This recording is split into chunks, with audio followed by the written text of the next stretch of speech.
Should we spill the tea now or spill the tea later? You haven't poured it yet. I'm waiting. I'm waiting here for it to steep. I what? Be careful. There was like 3 things I was gonna criticize you for, and they all kind of tried to go down off the freeway exit at the same time, and they all crashed. Well, that's what you get.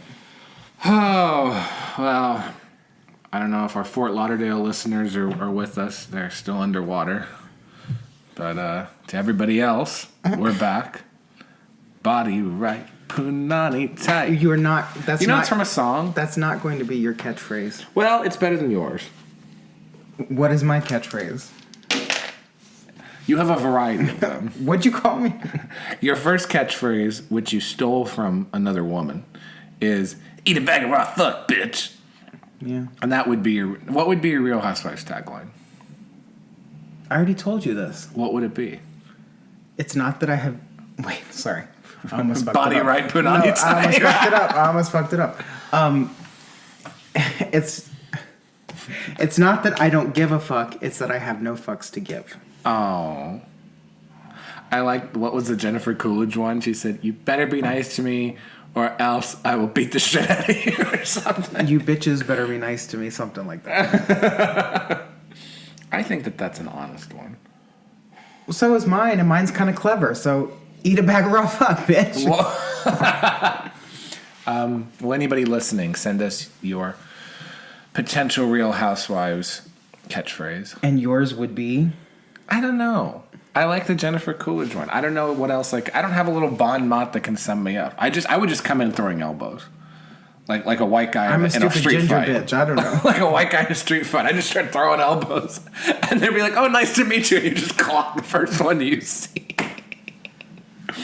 I would love to see that. You get fired so fast. Now that 2 Real Housewives have allegedly slept together, like, what else can you do to get a fan base on the Real Housewives? Like, what other insane thing can you do? You can't fake cancer. It's already been done, allegedly. You can't scissor another housewife. It's been done, allegedly. You can't slap another housewife in the vagina. It's been done, allegedly. You can't crash a White House state dinner. Right. It's been done, not allegedly. Not allegedly. You can't misgender a current housewife. It was done yesterday. you know, what else can you do? Just go in and just start slapping. Just slaps backhand someone into a pool, you know, really go for it. And then be like, and then in your little like confessional cutaway be like, I don't understand why nobody likes me. I just feel so judged. I have body Tourette's. I just slap people.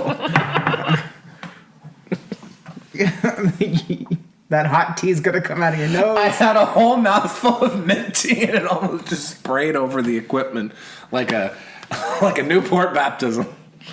Got a lot of feedback on that last episode. Feedback is in from the microphones, or well, that and that Colin enjoyed it. Which honestly, at this point, the only thing I'm here for is to make Colin happy. We do all of this just for the entertainment of one very good friend. It's like reverse Truman Show. It's like everyone else is doing the song and dance for someone else's benefit, not for their detriment or for everybody's amusement. What have we It's done? the Dewey Show. What have we done? It's the Dewey Show. That was a good one. That was at least a 6 out of 10. I've been called worse. I'm waiting for someone to hold up a scorecard. What do you think this is, Russian diving? So, first topic of the day.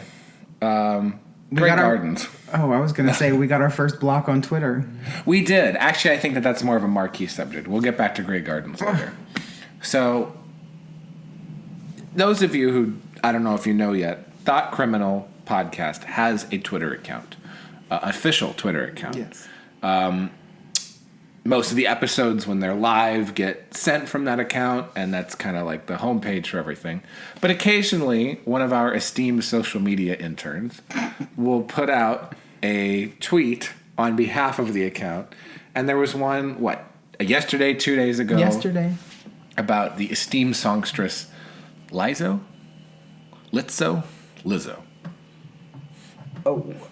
No, what's the other one that looks like Lizzo? Cupcake? Don't you dare. Don't you dare. Don't get me started. Lizzo stole Cupcake's career. I hate you, fat Lizzo. So, There was a photo that was stolen from someone else's account of a very large black man dressed up as a black woman, and the caption was, "Damn, Lizzo looking rough." And then all of a sudden, Lizzo has blocked our account now. I don't know if she got pissed. I don't know. Like, Lizzo's social media manager. some fag in a tweed jacket. I don't know. Exactly. Saw your tweet. I was like, that's illegal, and blocked you immediately. Us immediately blocked us, blocked our company account. But our account has like 20 followers. So it's like, So are we that big of a deal? They be scraping. They be scraping. So Lizzo's social media manager, if you want a better job, come and talk to us. Yeah. We need a thought criminal intern. And if you are that detail oriented to hunt down a 20 follower Twitter account and block them, please come work for. Although they're blocked now, so they can't hear this. But if you think about it, you mentioned this earlier when I brought it up to you.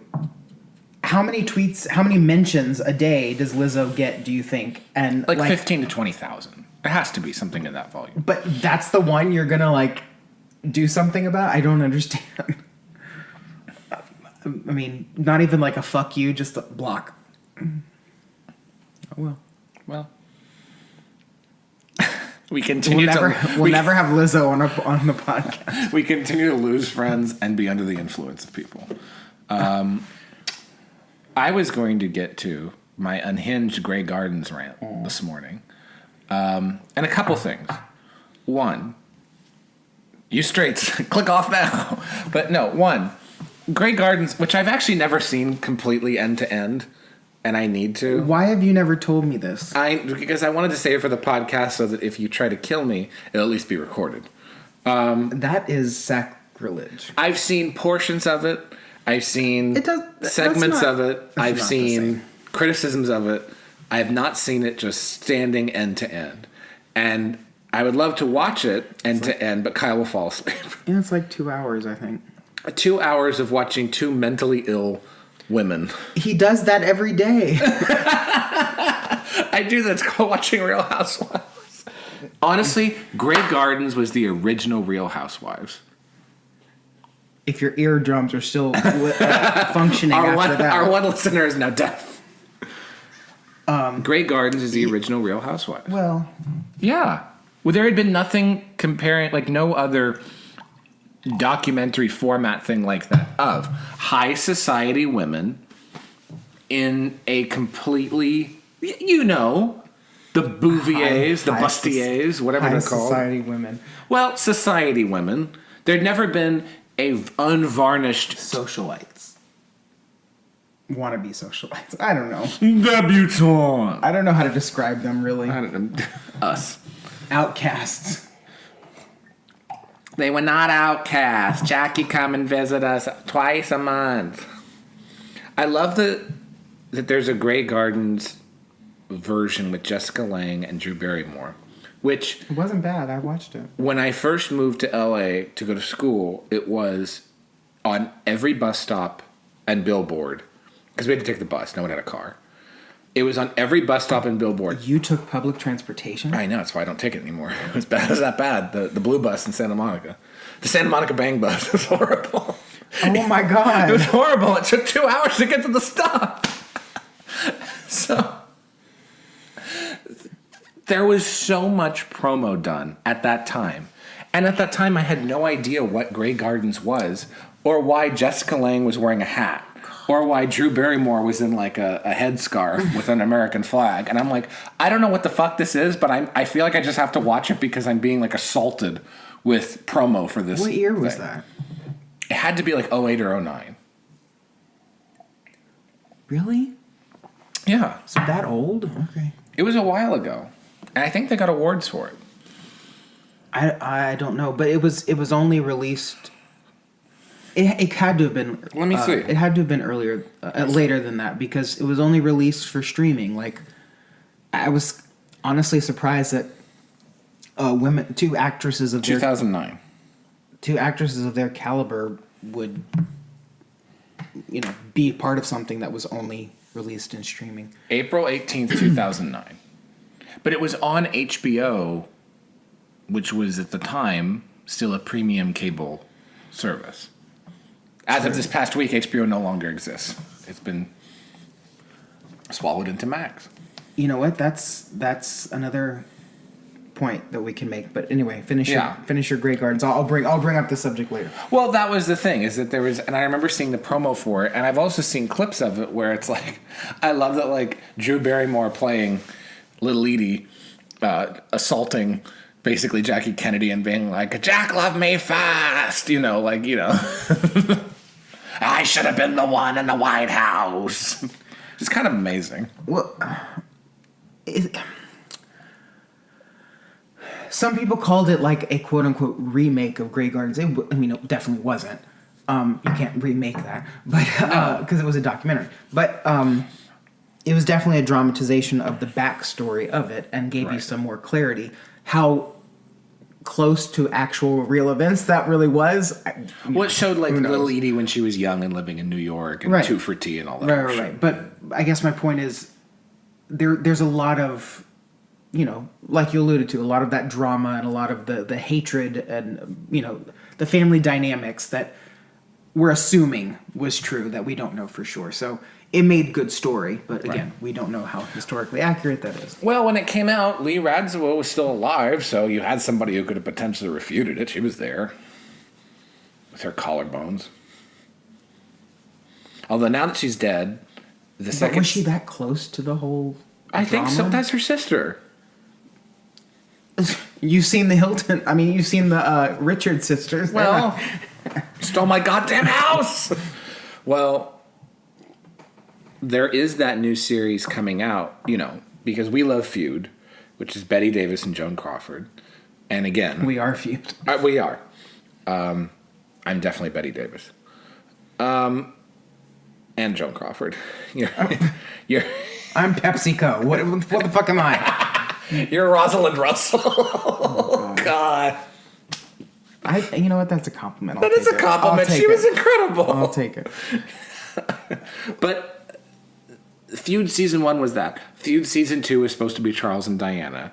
And then there was supposed to be like many other Feud iterations that were supposed to happen by now. Until Olivia de Havilland sued, there was going to be an Olivia and Joan Fontaine feud and a lot of other things that were rumored. But the one that's actually coming out is Truman Capote versus the girls. And the girls are the New York society ladies of that time, of which Little Edie was a part. I don't think she's going to be included. And it's going to be Lee Radziwill, who used to be his best friend and then called him a faggot. And basically... So that's definitely happening. That's being filmed. It's been casted. Huh. Although Ryan Murphy's casted like 10 other things that haven't happened, so who knows? There was supposed to be American Crime Story Katrina with Dennis Quaid playing George W. Bush and Annette Bening playing Governor Kathleen Blanco. So there was a lot of things that have been casted that have not happened. And just as a little aside, the people of Louisiana, because I was living there at the time, growing up there, we called her, because her name was Kathleen Babineau Blanco, and we called her Kathleen Babbling Blanco. She was uniquely stupid, as far as governors I want people to realize that I don't know how, obviously every state is different in the powers given to their elected officials. But in the state of Louisiana, the lieutenant governor, which is what she was before governor, their only job is to promote tourism for the state. So they're just like a booster. To give her credit, she did a good job putting out like campaigns and promos and like, every state has their little commercials that they run, like come visit us. Arnold Schwarzenegger did the California one, yeah. She did a good job, but that does not give you experience to run the state as governor. She was never like anything else other than lieutenant governor. So doing that tourism stuff, she was good, but everyone was like, oh, she was lieutenant governor. That must mean she'd make a good governor. No. Wrong. She's the stupidest person when it came to actual things that make a difference.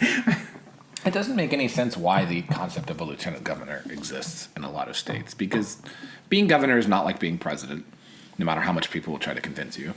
And the lieutenant governor is just the person to show up at the B-list ribbon cuttings, not the A-list ones that the governor's required to be at. Again, I only say it because I don't know how every other state does it. But in California, what does the associate / lieutenant governor do? I have no idea what that bitch does. Elena Koulasakis. All I know is that in a lot of... But, like, it has to have a job, right? Like, they do something. I don't know what she does. I just see her moon face on billboards. That's it. That's all that she... I know that in past years, lieutenant governors have historically been, in California, of a different party than the governor. So, like, it was like Lieutenant Governor Cruz Bustamante, stupid person, but Democrat, and during the time that there was a Republican. So it doesn't... I don't know what a lieutenant governor does in this state. I know in other states, like I know, for example, in Idaho, and this was very controversial, Governor... Brad Little, who's just, cut and paste conservative. And then Governor Janice McGeachin, who I love because she's insane. The second that he left the state for a conference, she unilaterally signed paperwork rolling back all COVID restrictions for the state of Idaho because she was acting governor. And then he had to fly back the next day and undo everything that she did. So they were in outright feud to the point where she primaried him. So that's what happens in other states. But no, I don't know what the function of a lieutenant governor is in most states. But so she was a tourism booster, and she unfortunately became governor. Yeah, because, again, the people of Louisiana don't know their own state's constitution enough, which, yeah, we have one class in that, and that's in 8th grade. Of course, no one's going to remember. The only thing that the class says is that there is a state and you have a constitution. That's basically all that it says. We went to go see Sacramento. Like, I'm sure you guys went on a tour of the Baton Rouge Capitol. We were living there, yeah. Exactly. So you had to. You go see Huey Long's bullet hole and you move it along. Yeah, but the fact that no one in Louisiana knew that was the lieutenant governor's job, and so they voted for her to become governor, and it was just all around bad. And then, of course, that had to happen while she was governor, and while that racist son of a bitch, Ray Nagin, was the mayor of New Orleans. Oh, I forgot. He was that first... he was one of the first diversity mayors. We're going to make New Orleans a chocolate city. I will never forget. They called him Willy Wonka for so long after that. He was another person who was uniquely stupid. Yeah, and both of them were the people in power when that horrible hurricane came through. Anyway, Speaking of we hurricanes, just really derailed that conversation. But back to Truman Capote. So they're going to come out with Truman versus the girls, because it's like all these society girls that he like fawned over and everything like that, and boosted and told all their secrets to him. And then I guess the feud started when he started to leak their secrets, like so-and-so's husband isn't being faithful, so-and-so was born a man. I don't know what happens in New York society. So-and-so's Cartier is fake. Just write it into a novel. And I think that's what happened. Oh. He wrote it into a novel, but the characters were so true to life that everybody knew who he was talking about, and they were like, fuck you, we're never talking to you again. And then he died. Well, so that'll be feud. Now I feel bad for not knowing because I read the book, but is that where Breakfast at Tiffany's comes from? No, one of the other books. But there was another, or it was an article. There was something that was put out where he basically, it was like a Ramona Clef thing. Everyone romanticizes Breakfast at Tiffany's, but I mean, let's be honest, the main character is kind of the main character horrible. is Mickey Rooney in that movie. No. Like, that is the main character. The main character of, and I'm blanking on her name. Holly Golightly. Yes, thank you. She was not a good person. Like, she was. No. It's a weird takeaway. Not someone to be romanticized. No, it's a weird takeaway emulated. because you have a character who's romanticized based on the first 2 minutes that you see them. That's it. That's her character. Everybody romanticizes her doing her walk of shame, walking by the Tiffany's window, eating a croissant with the coffee, looking inside the window, and walking out. That one scene is worth billions of dollars in Tiffany's revenue over the past few years because Tiffany's is the most. They actually did a survey, and I was going to send it to you. Tiffany's is the most beloved American luxury brand of all, more than Ralph Lauren, more than Tommy Hilfiger, more than anything. It is like a like over 80% approval rating. Well, I'll love them Because of that forever scene. because of the way that they treated me when I walked in with the Birkin bag. Yeah, they gave you. Didn't they give you champagne or something? Champagne and strawberries. There was your breakfast at Tiffany's. Yep. So yeah, there was a reel on Instagram. God, we sound so old. There was a reel on Instagram. There was something on the TikTok. I watched it. They sent it to me. It's a slightly older Caitlyn voice. All my voices are Caitlyn's voice. I told Mitch earlier, Caitlyn and Cher is just one octave difference, and Cher's is lower. I still remember the joke where someone said, I want to share navigation voice so it can tell you, if I could turn that vine. Oh my God. I know, it was really bad. But back to, what were we talking about? Breakfast at Tiffany's? I don't know. I need a map. You were bringing up something and then you derailed yourself. I don't know. Okay. Anyway. I feel like a train under Pete Buttigieg's administration. I'm going off the rails. You're cut off from your tea. Instagram reel. Yes. Speaking of reels, going off the reels, there was one of this middle-aged gay introducing to younger gays what like classic gay cinema being, which I'm surprised the women was not in there because It was. It was? It was the first one he mentioned. Yeah. This is the women, like, what women? It's like, this is Breakfast at Tiffany's. Wow, I didn't know she ate. Like, younger gays being like, who's Joan Crawford? And then him attempting to throttle them.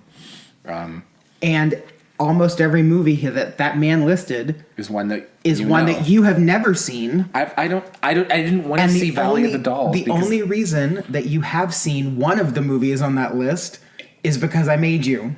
Well, the women? Yes. Yeah, it was good. It's a good movie. It is a good movie. We still haven't caught up with that movie, culture-wise.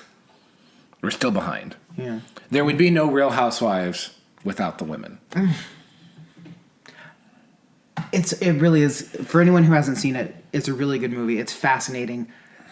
It was made back in a time when divorce was not legal in many places, so you had to go, somewhere else if you wanted to get it. You had to go to Reno, Nevada to get divorced.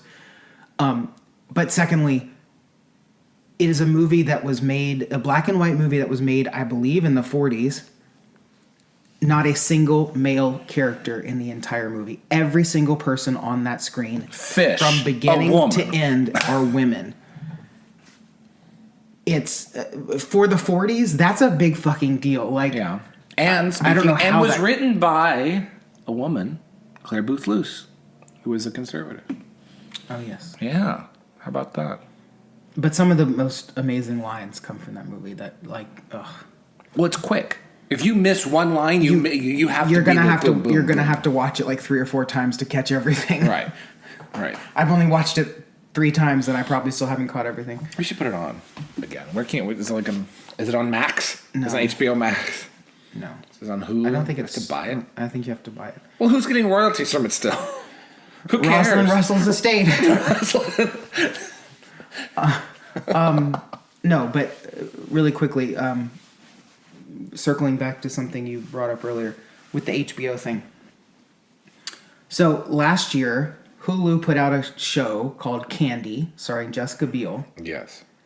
and it was about a woman named Candy Montgomery who murdered her friend, Allegedly, she was found not who was guilty. accused of murder. Accused? Yes, who was accused of murdering her good friend. She was accused and she was on trial. Anyway, it's a very good, very good little mini series. Yeah. Like, I think 8 episodes, something like that.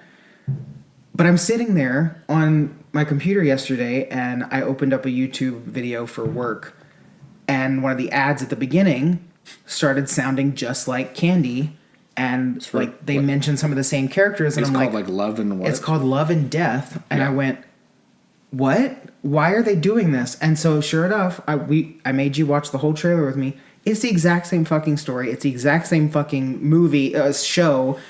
It just has a different cast. Like, it looks starring exactly Elizabeth the same. Olsen. Yeah. Yes. So they're both set in the same year. They both cover the same friendship between Candy, this other woman, an affair, and a murder, and it's tracking it from. I think that an article said that this is basically. The original writer of the show said, well, at least it's covering from a different perspective because one's based on a journalism article, one's based on like firsthand accounts. So it's like it's kind of a different take on them. Both of them are like a woman scorned and under pressure with this situation. But the worst part is the woman who is murdered's family is really upset that there is a book, there is a TV movie, there is a 2022 series and a 2023 series all covering the murder of this same member of their family, and they're like, no one consulted us, we don't nothing to do with this, like let her rest in peace. Right.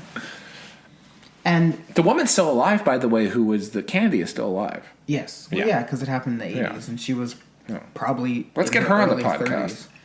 Did you do it? I'm sure the statute of limitations is up. I want to get that Emmett Till woman on the podcast. What's her name?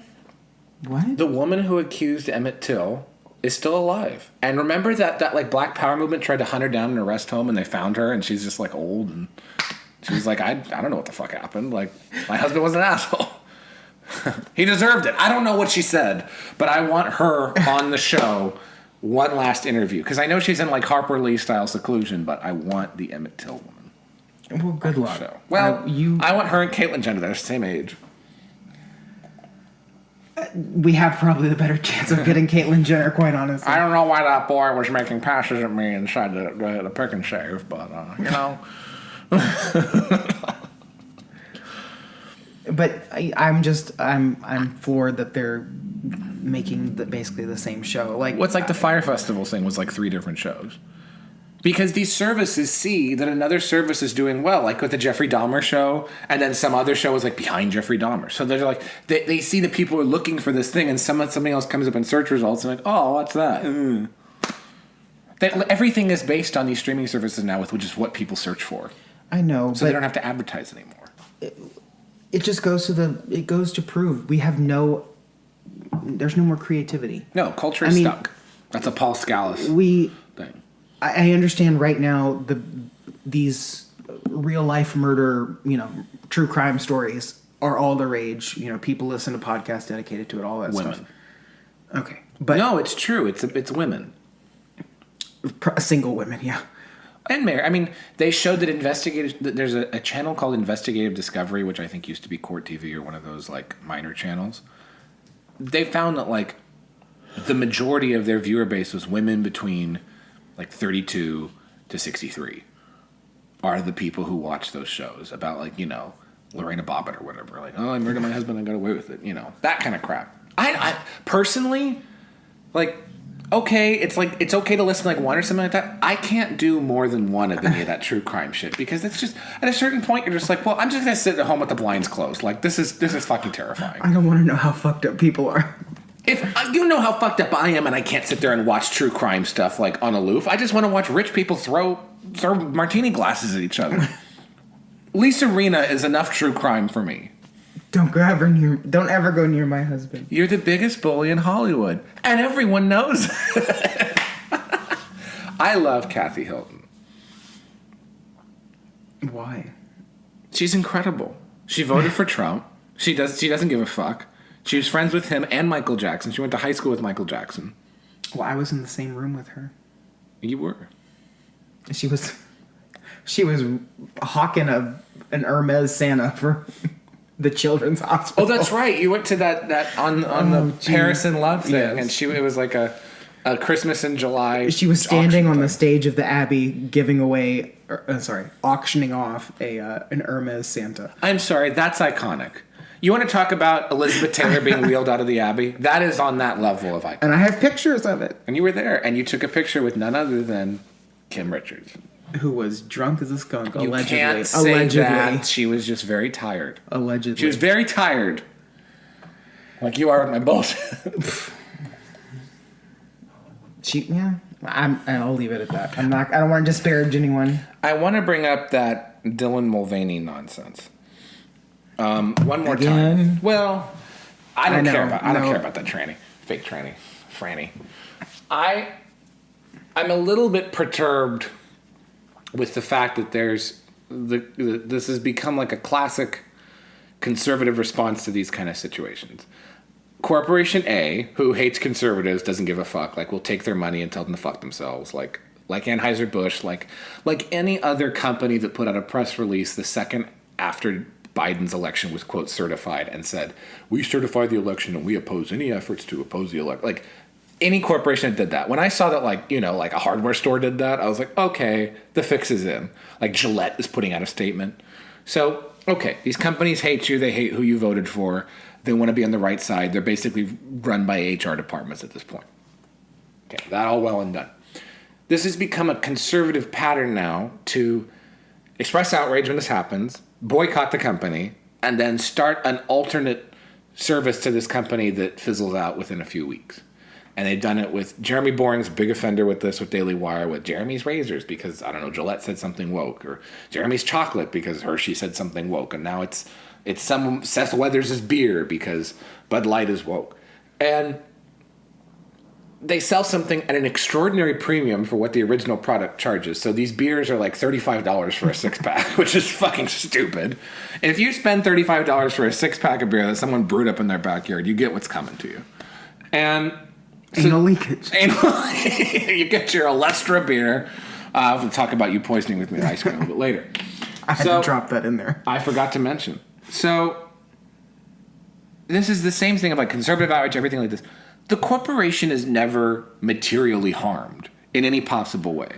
The corporation never apologizes. They never put out a statement saying we were wrong. They never say we're not going to do this in the future. They never revoke any money for, pride fisting celebrations or anything. The corporation never backtracks. And the example with this one of conservatives spiking the football is they said, Bud Light and Anheuser-Busch lost $6 billion in market share after this Dylan Mulvaney thing. Well, the stock went back up. That was yesterday. The stock went back up today and is $3 away from its 52-week high. So the stock is doing fine. Anheuser-Busch is doing fine. And conservatives need to realize that these, like, quote, boycott things are just like a flash and everyone forgets about it the next week. It's a waste of effort and energy. Like, in all of this, you could have just gone and voted for a new member of your school board that could have actually affected your community. In all the smoke that you had for Bud Light. That's the thing is capitalism does work if you make it work, right? Like right. It's not like Coors Light is stepping in. Americans are too lazy to hold a grudge. Which is why the NFL woke thing. NFL viewership goes up. They get more woke. Everyone takes a knee. Everyone moves it along. Everyone still watches the Super Bowl.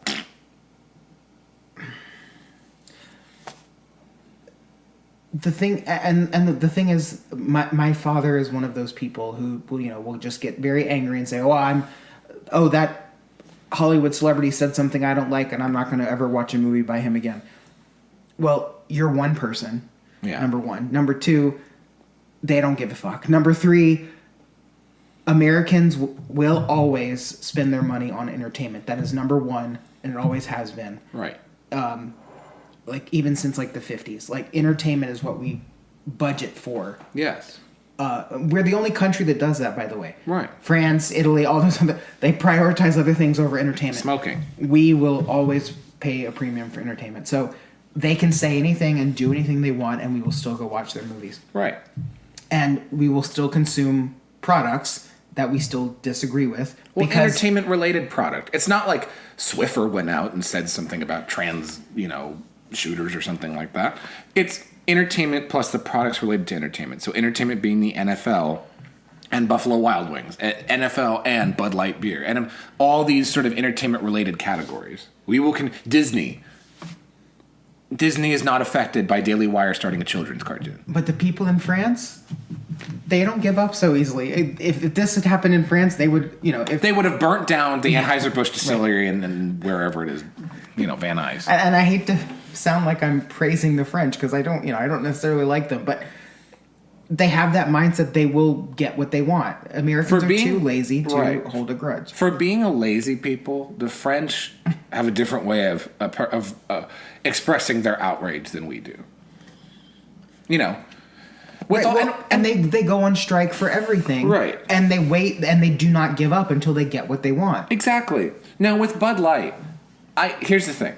Okay, so a bunch of bubs who drink Bud Light, who are good, honest, salt of the earth Americans, and will no longer drink Bud Light, or will switch to Coors or whatever other, equally woke company, but doesn't say it as much.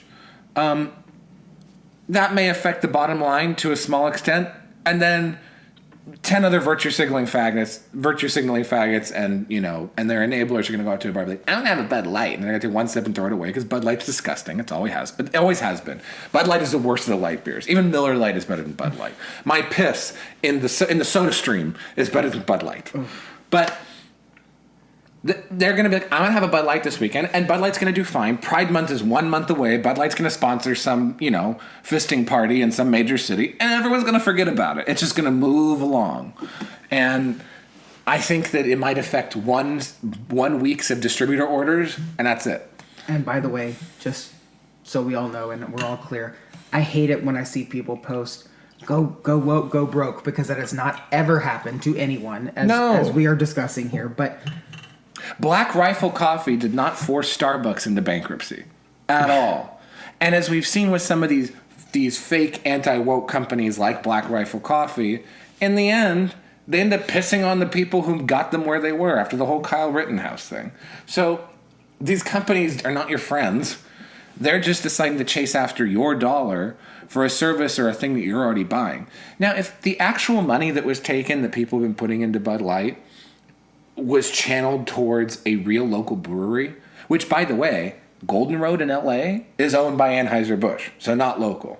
Kona Brewing in Hawaii is owned by Anheuser-Busch, not local. But if you found a real local brewery of somebody and en masse, like 1 million Americans who normally drink Bud Light decide to drink that local brewery instead, okay, that could be a real movement.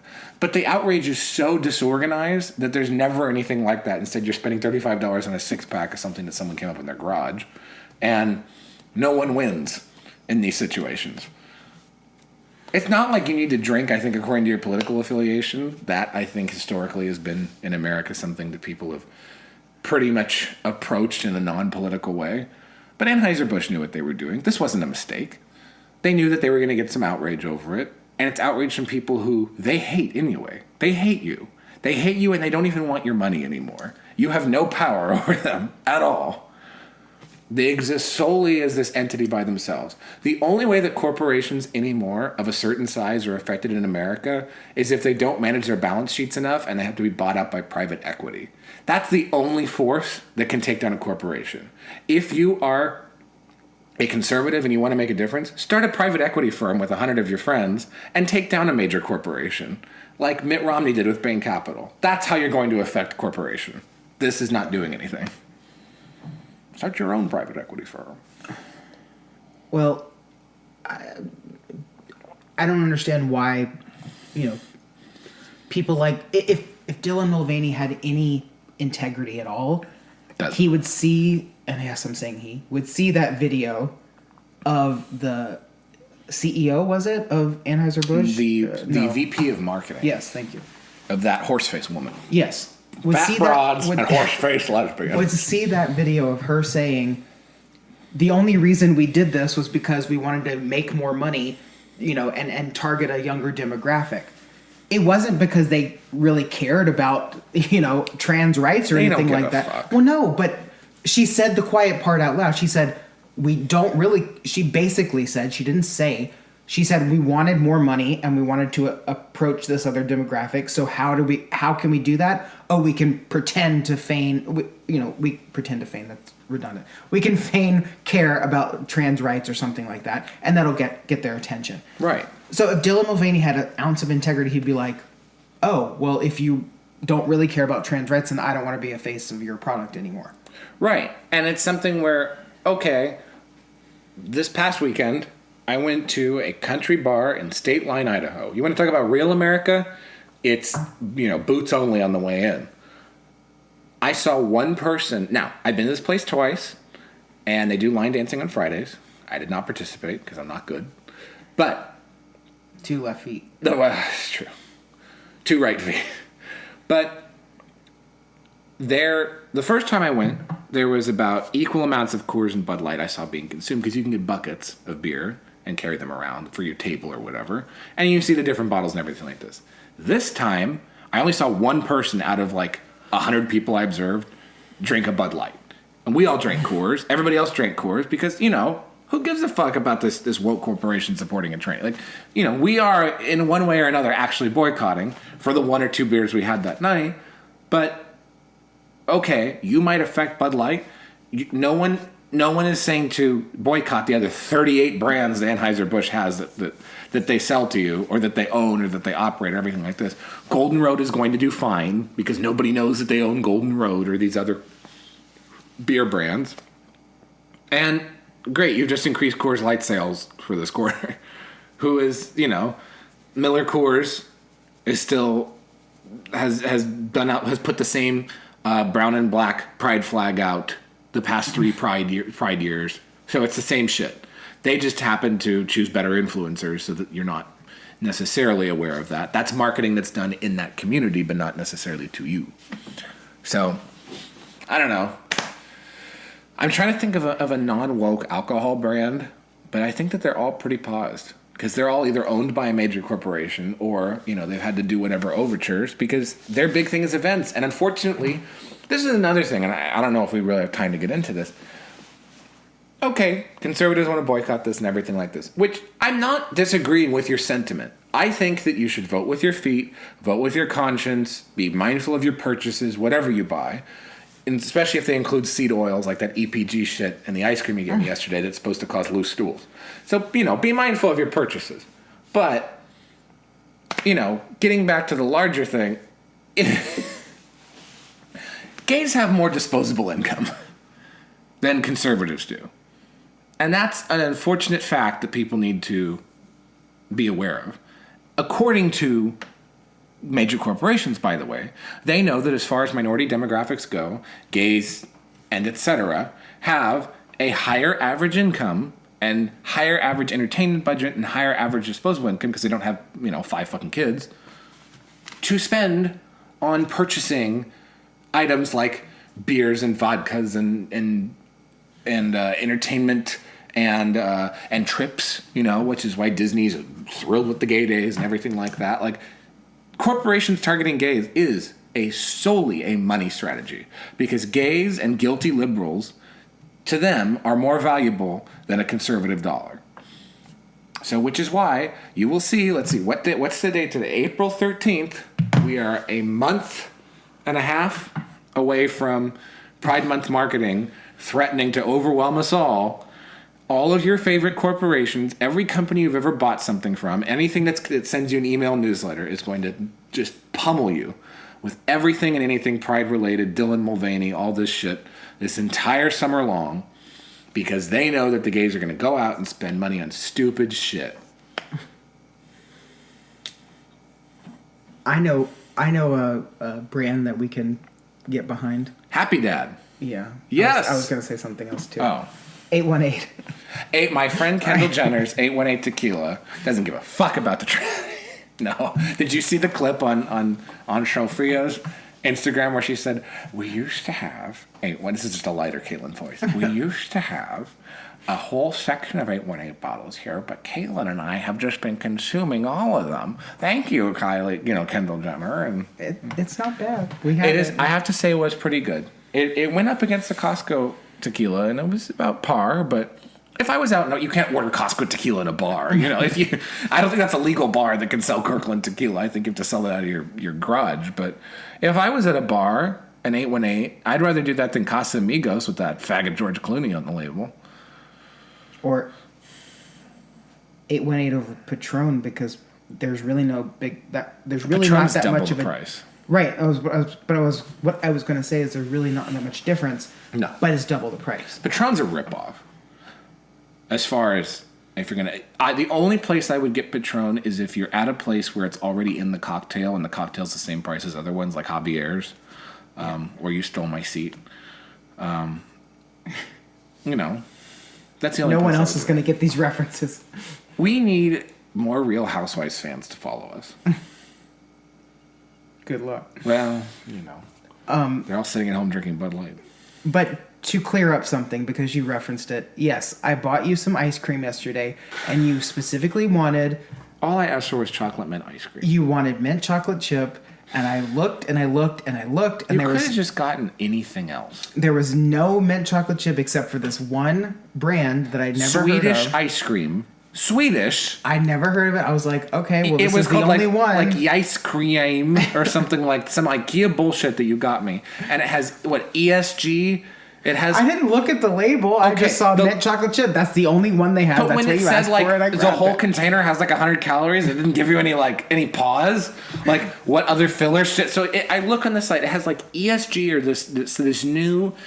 It's this new euphemism for it's like a saponified fat or oil that they pull the structure apart and they bring it back together so it just flushes out of your system, but it still tastes like a fat or an oil. It's some fucked up Franken GMO crap that that's in this ice cream. And both Kyle and I were halfway through the containers when I looked at it, I was like, wait a second, what's this? And I looked it up and I was like, anal discharge, leakage. And then we both hurriedly put it back in the freezer because I didn't know what awaited last night. I went to bed in fear of a mudslide. I felt like someone at the base of a volcano. And thankfully there wasn't, but I still felt a little bit bloated. And I blame you for that. Well, I was trying to be a nice person and get you what you wanted. Once again, you tried to be a nice person and you somehow poisoned me. Yeah, this just happens on a continuous basis. I can't imagine how that keeps happening. I don't know. It's as if someone were doing it on purpose. You're lucky that I'm immune to anthrax. But not Oleander. Is that a drag queen? Or fox queen. Hydrangea. Those are not poisonous. I've already ground those up in your cereal. And have I ever shown you that clip of Madonna getting some hydrangeas from a fan and then her still being on a microphone and her saying, I loathe hydrangeas, and handing them off to some poor assistant who ran over and took them away from her? There's a whole supercut of Madonna being a huge cunt, and it's hilarious because it's relatable because it's all thoughts that you would have in your head, like when she was like, oh, can we get some air conditioning in this room? It's so hot in here. Can you bring in a fan? It's all thoughts that you would have in your head, but she doesn't have the temerity to keep it inside. She just blurts them out, and it's great. I've never seen that. I don't doubt it. You know what our relationship is? Did you ever see that MTV Awards interview with Kurt Loder and Madonna in 93 or 94 with Courtney Love? No. Okay, so everyone look this up, and I'll end on this. Kurt Loder is interviewing Madonna up on... Loder? I barely even know her. Kurt Loder is interviewing Madonna up on a dais, a raised, one level up thing outside of an awards show. I think it was the Grammys. Kurt Loder's Kyle, you're Madonna, and I am Courtney Love, who starts heckling and screaming at Madonna from the bottom level of the balcony, and then starts throwing up things out of her makeup contact to get Madonna's attention, and almost hits her in the head with a Chanel compact. And then Kurt's like, Courtney, would you like to join us? You look like you want to join us. And so Courtney stumbles up the staircase, fucked up beyond recognition, and goes up to Madonna. She's like, oh my God, I love you so much. Oh, I don't want to interrupt anything. Am I interrupting anything? I don't want to interrupt anything. And they hand her a microphone, and Madonna's assistant pulls her off of the stage, away from a clearly intoxicated Courtney Love, who crashed the entire interview. And it's the funniest shit I've ever seen, because you can tell it wasn't scripted. I would throw a Chanel compact to your head. Yes. Payback. So funny. Payback for your anal leakage. Well, Go have the rest of your ice cream and go fuck yourself. Bud Light gave me anal leakage. Bye.